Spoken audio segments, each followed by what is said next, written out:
Good morning, everyone. This is Dino Nyambu, and this is Canary Compass.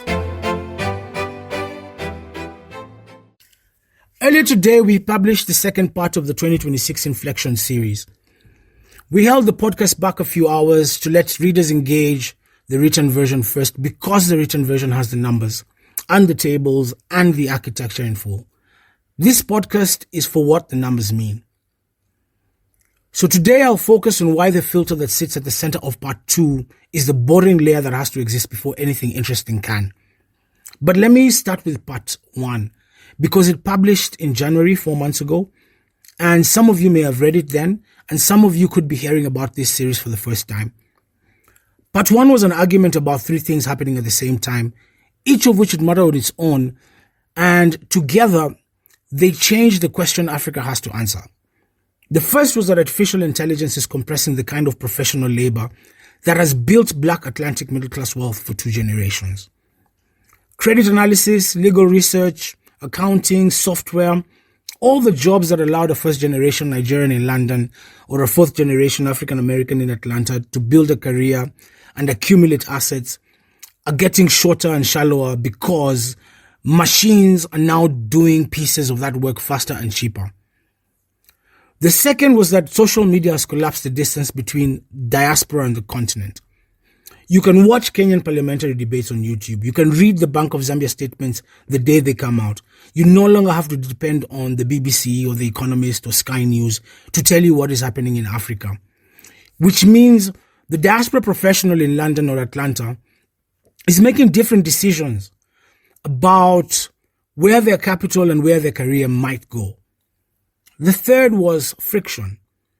Africa cannot absorb returning professionals and returning capital into an economy that cannot absorb its own young people.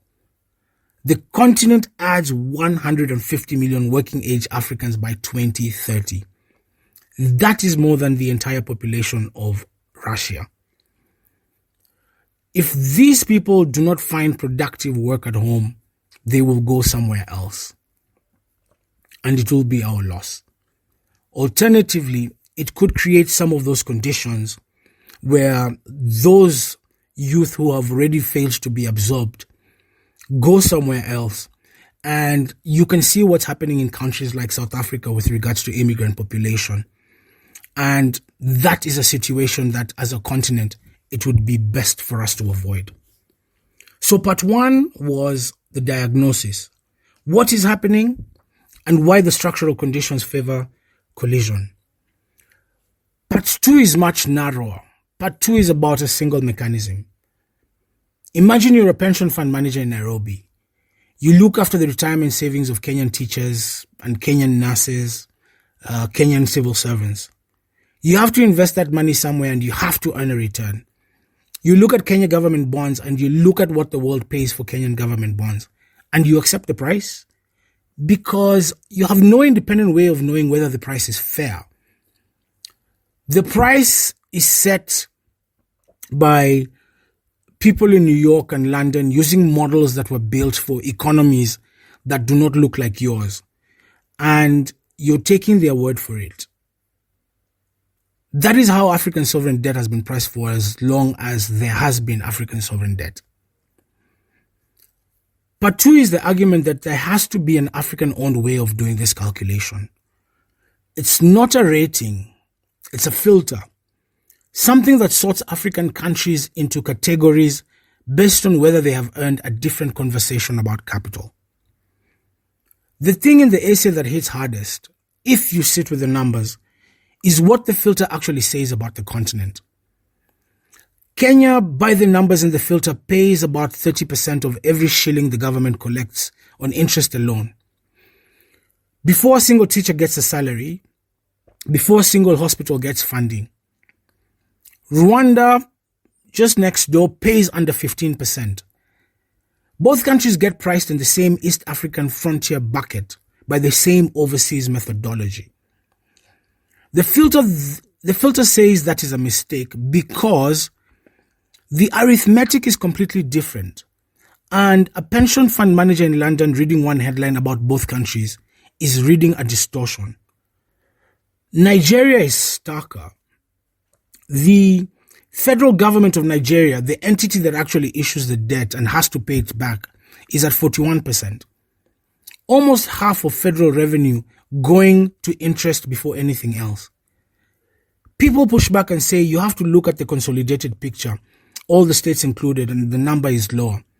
The filter does not accept that because the federal government is the entity that is borrowing and the federal government is carrying the burden.